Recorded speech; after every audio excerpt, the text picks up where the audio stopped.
ठंड में मिट्टी के नीचे बसा गरीब ससुराल। माघ का महीना आधा गुजर चुका था। ठंड काफी ज्यादा बढ़ चुकी थी, जिसे देखकर पड़ोसी अपने घरों में गर्माहट देने वाला सुख साधन चलाकर नरम गरम रजाई में बैठे हुए थे। वहीं गरीब दिनेश और काशी का परिवार ठंड का कहर झेल रहा होता है। हे भगवान, अब की बार तो बड़ी बेजोड़ की ठंड पड़ी है। माघ के महीने में ही इतनी कड़कड़ा कर ठंड गिर रही है, पता नहीं पूस के महीने में सर्दी आफत करेगी। 3-4 दिनों से मौसम काफी ज्यादा चेंज होने से सूरज भी मुंह नहीं दिख रहा था। वहीं आशा ठंडी मिट्टी के लेपन से चूल्हा पोत रही होती है, तभी जमीन के अंदर की मिट्टी ऊपर उभरी देखती है। अरे, कल ही तो मैंने इस जगह को मिट्टी से भरा था, आज फिर से चूहों ने मिट्टी खोद खोद कर बाहर निकाल दिया। एक तो इतनी ठंड में रोज रोज चूल्हा पोतने में हाथ पिघल जाते हैं, ऊपर से ये चूहे मिट्टी खोद देते हैं। दिन पर दिन रसोई मिट्टी में धंसती जा रही है। अरे आशा बहू, अभी तक तो चूल्हा ही पोत रही है। यहाँ सर्दी से आज तो बिछौना भी बर्फ की तरह ठंडा हो गया है, बिल्कुल गर्माई नहीं मिल रही। अब तो चाय पीकर ही थोड़ा राहत आएगा। तभी एक मोटा सा चूहा रसोई के जमीन में लगाए गड्ढे में से उछलता भागता हुआ सीधा बिस्तर पर से भागता है। दादी दादी, आपने देखा बिस्तर पर से कितना बड़ा सा मोटा सा चूहा गया। अरे बेटा, वो चूहा नहीं था बल्कि घुस था, घुस। और ये घुस जिस भी जमीन में गड्ढा लगाते हैं उस जमीन की नींव को कमजोर कर देते हैं। अरे ऊपर से हमारा तो ये मकान भी कितना पुराना और कच्चा हो चुका है। काशी की जमीन भी काफी अंदर धंसती जा रही है। इस मकान को मरम्मत की सख्त जरूरत है। दिनेश को मकान बनाने की बात करते सुनकर अब काशी कुड़कुड़ करने लगती है। हाजी, अभी एक तो वैसे ही घर में इतनी कंगाली छा रखी है कि पेट भरने को भी आफत हो रखी है, और तुम्हें मकान बनवाने की पड़ी है। अरे काशी, जब देखो तुम दाना पानी लेकर मुझ पर ही क्यों चढ़ जाती हो? और क्या गलत बोला मैंने? इस मकान को मरम्मत की जरूरत है। पहले ही भादों में छत टूट कर गिर चुकी है, और जिस हिसाब से ठंड में रोज रोज ओस गिर रही है, छत की घास भी सर्द गई होगी। दोनों के बीच में घर की कच्ची खराब हालत टूटी छत को लेकर काफी कहासुनी होती है। इतने में पड़ोसन शारदा मिठाई का डिब्बा लेकर चली जाती हैं। अरे कहाँ हो काशी बहन, ये लो लड्डू ले लो। अरे हे शारदा बहन, इतनी ठंड में तुम मेरे घर में चौखट पर क्यों खड़ी हो? अंदर तो आ जाओ, बहू चाय बना रही है, चाय पी करके जाना। तभी काशी के घर की दीवारों के अंदर जमीन में जाते गड्ढे लगे देखकर शारदा मुंह सिकोड़ लेती है। अरे नहीं नहीं बहन, मैं ऐसे किसी के घर का चाय पानी पीना पसंद नहीं करती। तुम जल्दी से लड्डू ले लो, मुझे बाकी घर में भी लड्डू बांटने जाना है। ओहो, मुझे तो बड़ी सर्दी सी लग रही है, पूरा रोम रोम सिहर गया। पता नहीं तुम्हारा परिवार इतनी ठंड में इस कच्चे झोपड़पट्टी में कैसे रहन सहन करता है। और तुम्हारे तो 2 बेटे हैं कमाने वाले, अब तो तुम मकान पक्का करवा ही सकती हो।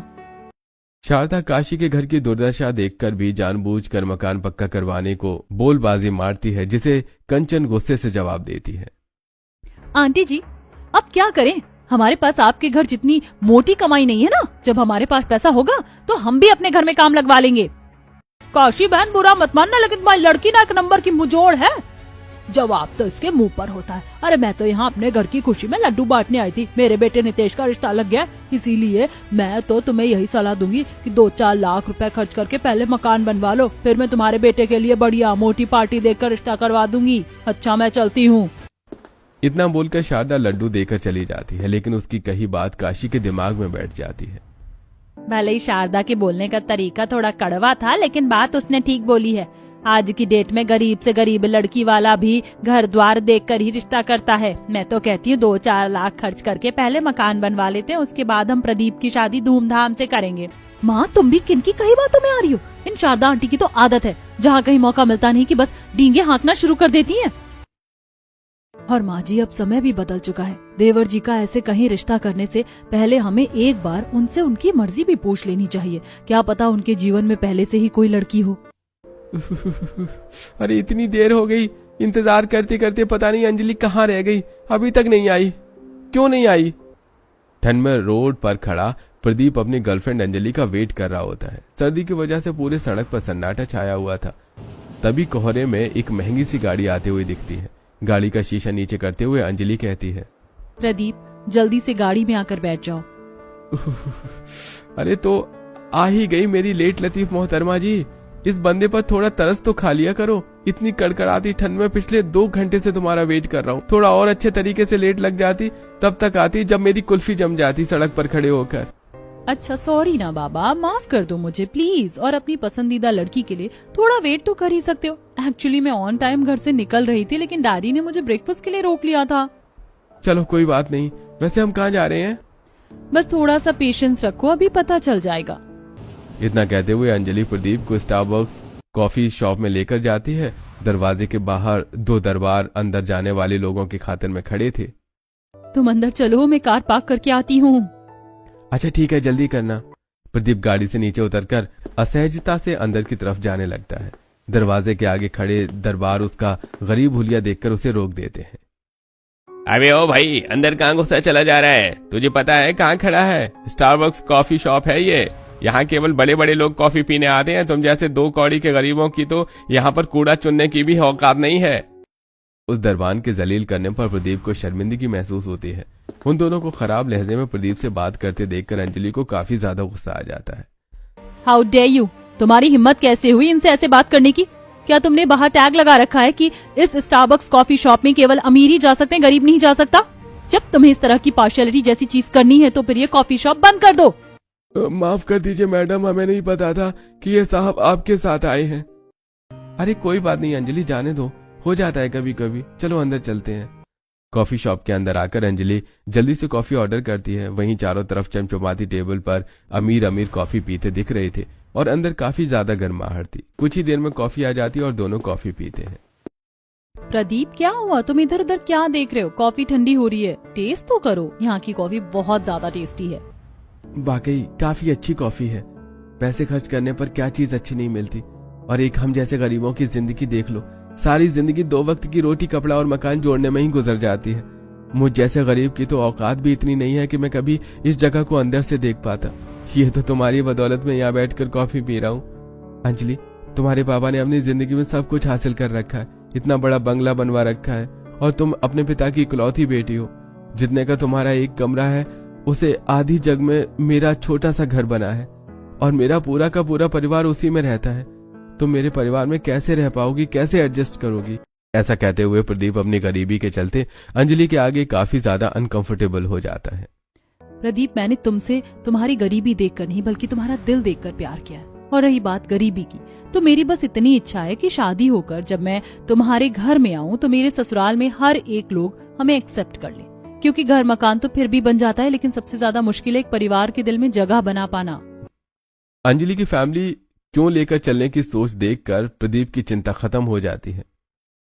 अंजलि, तुम जल्दी से अपने डैडी से हमारे रिश्ते को लेकर बात कर लो और मुझे भी बता देना कब मैं अपने परिवार को लेकर आ जाऊं। मैं आज ही डैडी से बात करती हूँ। दोनों कॉफी पीकर रेस्टोरेंट से जाने लगते हैं कि तभी 2 टेबल छोड़कर मीटिंग के लिए बैठा अंजलि का अमीर पिता हरीश उन दोनों को एक साथ में देखकर गुस्से से भरकर घर आता है। अजीब बात क्या है, मैं देख रही हूँ आप जब से घर आए हैं कुछ भी बोल नहीं रहे हैं। और आज तो आपकी बिजनेस मीटिंग थी, मीटिंग अच्छी नहीं गई क्या? मीटिंग छोड़कर आया हूँ। मैंने अंजलि को एक 2 कौड़ी के गरीब लड़के के साथ कॉफी शॉप में देखा है। अरे माँ होते हुए इस चीज की खबर तुम्हें होनी चाहिए कि तुम्हारी लड़की किससे बात कर रही है, मिलजुल रही है। तुम्हें तो इसकी भनक भी नहीं है। मैंने सारा जीवन लगाकर ये दौलत, शोहरत, इज्जत कमाई है, ये बिजनेस खड़ा किया है। दिन को दिन नहीं समझा, रात को रात नहीं समझा। कभी भी मैंने अंजलि को बेटे से कम नहीं समझा, लेकिन मैंने कभी ख्वाब में भी नहीं सोचा था कि वो एक 2 कौड़ी के लड़के से दिल लगा लेगी। हरीश गुस्से में ऐसा बोल रहा होता है कि तभी अंजलि घर में आते हुए उसकी बातें सुन लेती है। कौन था वो 2 कौड़ी का गरीब लड़का? पापा, मैं आपको अपने और प्रदीप के बारे में बताने वाली थी। पापा, प्रदीप बहुत अच्छा लड़का है, मैं उससे बहुत प्यार करती हूँ। अंजलि, तुम्हें क्या लगता है कि वो 2 टके का लड़का तुम्हें खुश रख पाएगा? केवल प्यार से पेट नहीं भरता। जिस जगह में उसका परिवार रहता है वो कितनी गंदगी है। मुझे वो 2 कौड़ी का गरीब लड़का बिल्कुल भी पसंद नहीं है, और अगर तुझे करनी है तो मैं तेरी शादी उसे करवाने को तैयार हूँ, पर मेरी भी एक शर्त है। कैसी शर्त? शादी के बाद उसे घर जमाई बनकर रहना होगा और अपने गरीब परिवार से भी सारे रिश्ते नाते तोड़ना होगा। कह दो इसे गायत्री। अजी, आप कैसी बातें कर रहे हो? आज तक कोई दामाद ससुराल में घर जमाई बनकर रहा है, ये सही नहीं होगा। अंजलि अपने माता पिता को छोड़कर अपने प्यार को चुनती है। जहाँ मंदिर में शादी करके प्रदीप उसे अपने घर ले जाता है, जहाँ टूटी छत के अंदर आशा चूल्हा लगाकर रोटी बना रही, बगल में बैठी काशी सब्जी काट रही थी। छत के छोटे छोटे छेद में से ओस बर्फ के टुकड़े बनकर अंदर आ रही थी। अंजलि ठंड में ठिठुरते हुए गरीब ससुराल के चौखट पर खड़ी होकर अंदर को देखने लगती है। एक तरफ जमीन पर बिस्तर बिछा था, दूसरी तरफ चूल्हा लगा था। सब्जी के छिलके बर्तन सब बिखरे हुए थे और ओस से भीगी छत भी चू रही थी। अपने ससुराल में इतनी गरीबी भरी स्थिति देखकर अंजलि को धक्का सा लगता है। मैंने कभी ख्वाब में भी नहीं सोचा था प्रदीप का परिवार इतना गरीब होगा। मम्मी दादी देखो, चाचा किसी को लेकर आए हैं। दोनों की नजर सीधे दरवाजे पर खड़ी अंजलि पर जाती है। प्रदीप कौन है ये लड़की? देखने से तो अच्छे घर परिवार के लग रही है। माँ, ये तुम्हारी बहू है। नमस्ते माँ जी।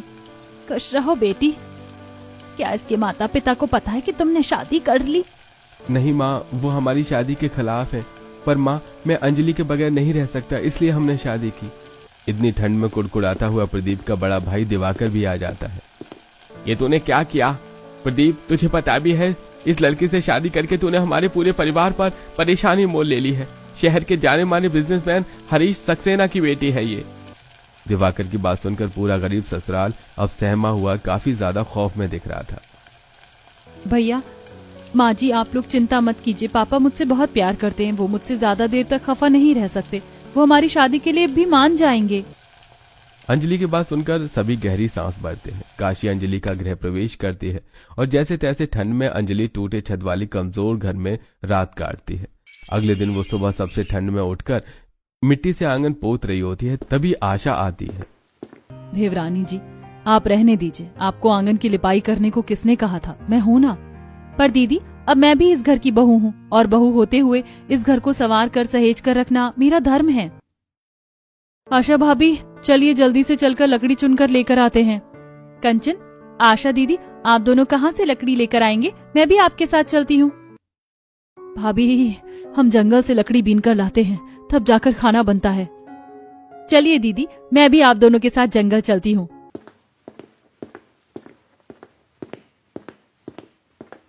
आशा भाभी देखो, इस गाय ने बछिया भी कर दिया, लेकिन इस तरीके से जमीन के अंदर मिट्टी में गड्ढा करके क्यों बैठी है? इसको ठंड लग रही होगी।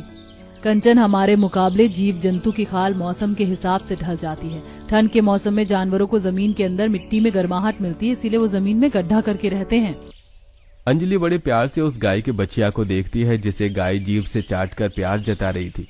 थोड़ा और आगे चलकर आने पर अंजलि को एक बसवारी दिखती है, जहां उसे जमीन में जाते हुए मिट्टी के अंदर एक गहरा मांदा दिखाई देता है। जेठानी जी, ये जमीन के अंदर इतना बड़ा गड्ढा किसने कर रखा है? ऐसे तो इस जंगल के जीव जंतु इसके अंदर जाकर फंस जाएंगे। हमें इस गड्ढे को भर देना चाहिए।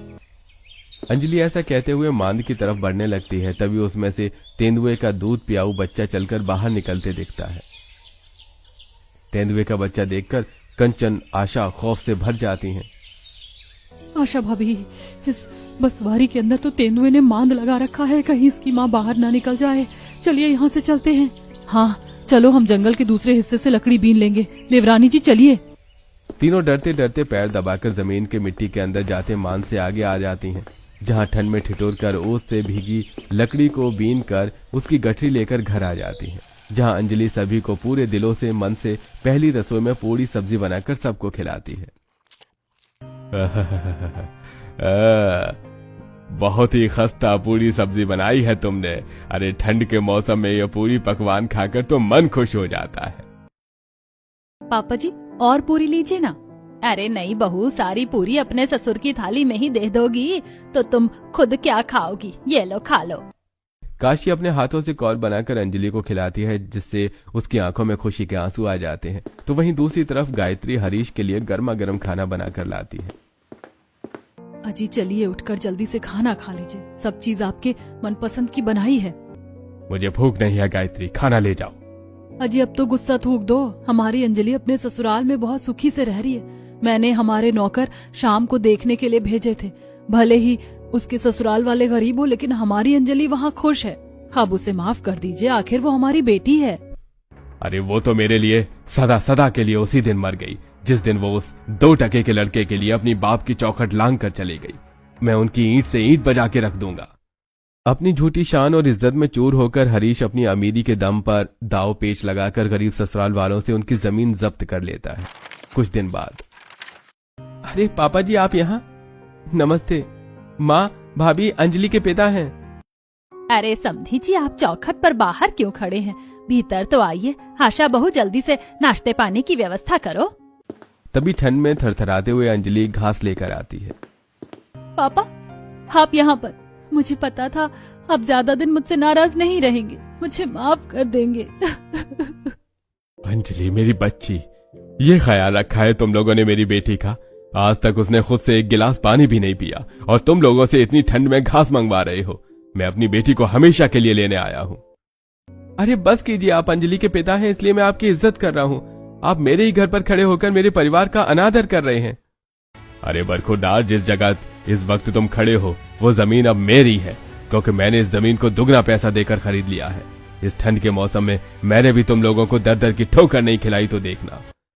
अरे समधी जी, हमें तो लगा था कि आप बेटी के मुंह में सब कुछ भूल कर यहाँ उससे मिलने के लिए आए हैं, लेकिन अब आपकी बेटी हमारे घर की इज्जत है। पूरा गरीब ससुराल अपना थोड़ा बहुत सामान लेकर ठंड के मौसम में चौखट के बाहर निकल जाता है। अंजलि अपने पिता का हाथ छोड़कर उनके साथ चली जाती है। अंजलि रुक जाओ, उनके पास न जमीन बची है और ना ही रहने के लिए छत। इस ठंड के मौसम में इनके साथ जाकर पछताने के सिवा कुछ हासिल नहीं होगा तुम्हें। पापा, अब यही मेरा परिवार है, जहाँ ये जाएंगे वहीं मैं भी जाऊंगी। बेचारे गरीब ससुराल वाले बरसती कड़कड़ाती ठंड के मौसम में मारे मारे फिरते हुए जंगल में आकर बैठ जाते हैं, जहाँ पेड़ों पत्तों पर जमी हुई ओस की बूंदें बरसात की तरह चू रही थी। बर्फ की तरह ठंडी ठंडी हवा चल रही थी जो कि सबकी रूह को सिहार रही थी। अच्छू अच्छू, अम्मी दादी यहाँ बहुत ठंडी ठंडी लग रही है। क्या हम इस जंगल में पिकनिक मनाने आए हैं? बोलो ना हम यहाँ क्यों आए? वापस घर चलो ना। चिंटू, अब वो घर हमारा नहीं है बाबू, हमें इस जंगल में रहना पड़ेगा। पर पिंकी दीदी, इस जंगल में तो कितने सारे जंगली जानवर रहते होंगे, वो तो हम सबको कहाँ जाएंगे? चिंटू की बात सुनकर पूरा गरीब ससुराल ठिठुरते हुए पेड़ के नीचे शरण लिए बैठे हुए धुंध बढ़ते देखते हैं। वैसे इस घने जंगल में इस तरह खुले में रहना वाकई जोखिम भरा है। हम एक बसावट कर लेते हैं, ठंड में भी काफी ज्यादा है, इस तरह हम रात नहीं काट सकते।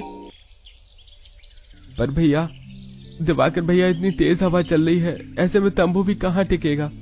तभी एकदम से मिट्टी में से कुछ मैमल्स के बच्चे बाहर निकलते हैं, जिनके शरीर में उस ठंड को सहन करने की क्षमता होती है। अरे इस जमीन के अंदर से चूहे जैसा क्या भगा है? छछूंदर था क्या? नहीं पापा जी, वो चूहा नहीं बल्कि मेमलस थे। ये आमतौर पर जमीन के ऊपर नहीं बल्कि जमीन के नीचे मिट्टी खोद कर रहते हैं। इनका शरीर मिट्टी में रहने के लिए सक्षम होता है। सर्दी का मौसम शुरू होते ही इन मैमल्स की प्रजाति ठंड से बचाव करने के लिए जमीन में मिट्टी में बसावट कर लेते हैं। अरे वाह चाची, फिर तो ये बड़ा मजेदार है। हम लोग भी इन छोटे छोटे मैमल्स की तरह जमीन के अंदर मिट्टी में घर बनाकर रह सकते हैं। राजू की नादानी में ठंड में बेआसरा ससुराल वालों को कड़कड़ाती ठंड से बचाव करने का आसरा दिखाते हैं। बच्चे सच में भगवान का रूप होते हैं। भगवान ने हमें चिंटू के जरिए ठंड में खुद को सुरक्षित रखने का रास्ता दिखाया है। जब तक किसी ठिकाने का बंदोबस्त नहीं होता, इस मिट्टी के अंदर जमीन में ही बसावट कर लेते हैं। पर माँ, इस जंगल की मिट्टी काफी ज्यादा ठोस है, इसे खोदने के लिए हमें औजार की जरूरत लगेगी। तभी कंचन का जुगाड़ दिमाग चलता है। भैया, औजार बनाने के लिए ठोस पत्थर और लकड़ी की भी तो जरूरत लगती है। हम खुद से औजार बना सकते हैं। अब कंचन और अंजलि सतर्कता से कुछ मजबूत टिकाऊ पेड़ों की लकड़ी काट कर लाती हैं। वहीं प्रदीप दिवाकर कुछ ठोस पत्थरों को पैना करके मिट्टी खोदने के लिए औजार बनाते हैं। तो वहीं जंगल के खतरनाक जीव जंतु से अपना बचाव करने के लिए भाले भी बनाते हैं। पूरा का पूरा परिवार गरीब ससुराल ठंड में कांपता हुआ जमीन को गहराई तक खोदता है। देखते ही देखते रात गहरी हो जाती है और जंगल से सियार, हाथी, तेंदुए के दहाड़ने चंघाड़ने की आवाज आती है, जिससे सबका डर से कलेजा बैठ जाता है। ये जमीन धम धम कांप क्यों रही है? लगता है जानवर हमारी तरफ आ रहे हैं। भाभी, इन जानवरों को हम इंसानों की तुलना में सूंघने की शक्ति काफी तेज होती है। वैसे हमने जमीन में इतनी मिट्टी तो खोद ली है कि आज की रात हम इस जमीन के अंदर बस सकते हैं। अब सभी पैर जमाकर अब जमीन के अंदर होते हुए आते हैं, जहां जंगल के बाहरी हिस्से की तुलना में जमीन के निचले हिस्से में गर्माहट थी और ठंड का नामो निशान भी नहीं था। अरे वाह, इस मिट्टी के अंदर तो कितनी ज्यादा गरम गरम सा लग रहा है, जैसे कि हीटर चल रहा है। सचमुच बाहर तो ठंड कितनी लग रही है, मेरा तो कलेजा जम सा गया था। यहाँ राहत तो है। अरे लेकिन इसी जमीन के अंदर की मिट्टी कितनी नम है, इतनी ठंड में हम मिट्टी के अंदर बसावट करके नहीं रह सकते। अजी अभी ना तो हमारे सर पर छत है और ना जगह जमीन। ऐसे ठंड के मौसम में हम कहाँ शरण लेंगे? जब तक हालात ठीक नहीं हो जाता इस मिट्टी के अंदर ही बस कर रहते हैं।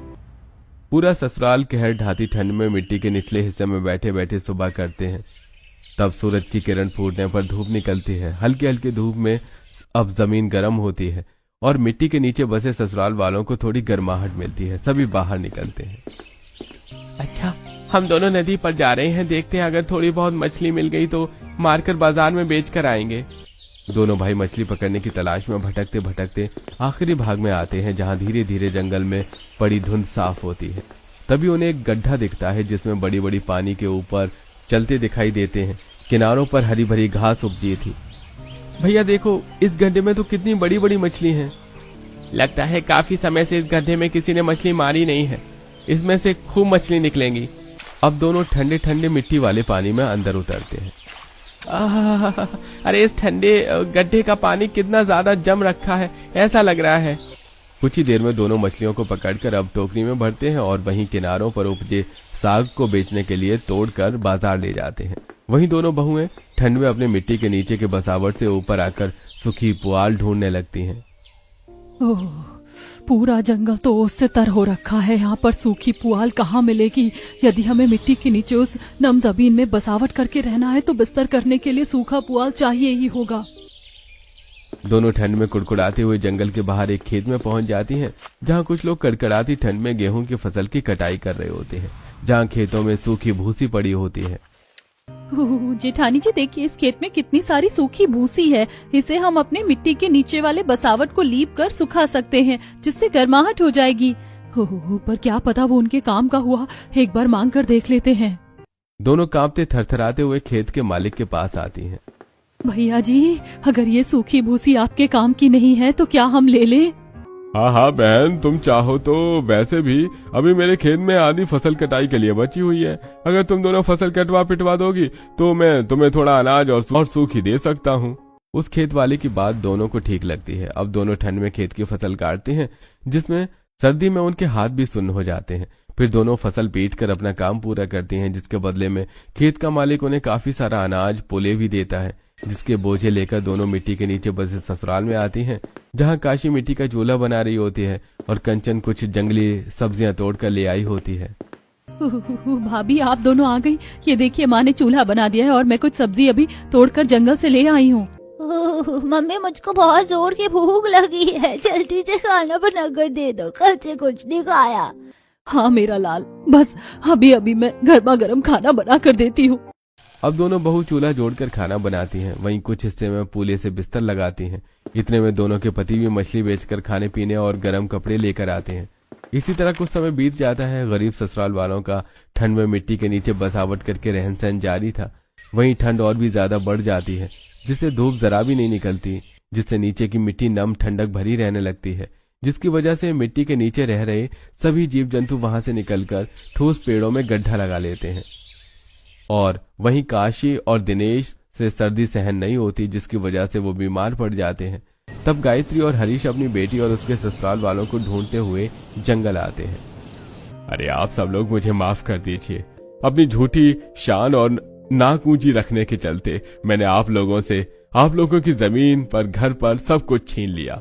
एक बार भी ये नहीं, ऐसे ठंड के मौसम में आप सब क्या झेल रहे होंगे। मुझे अपनी गलती का अफसोस है।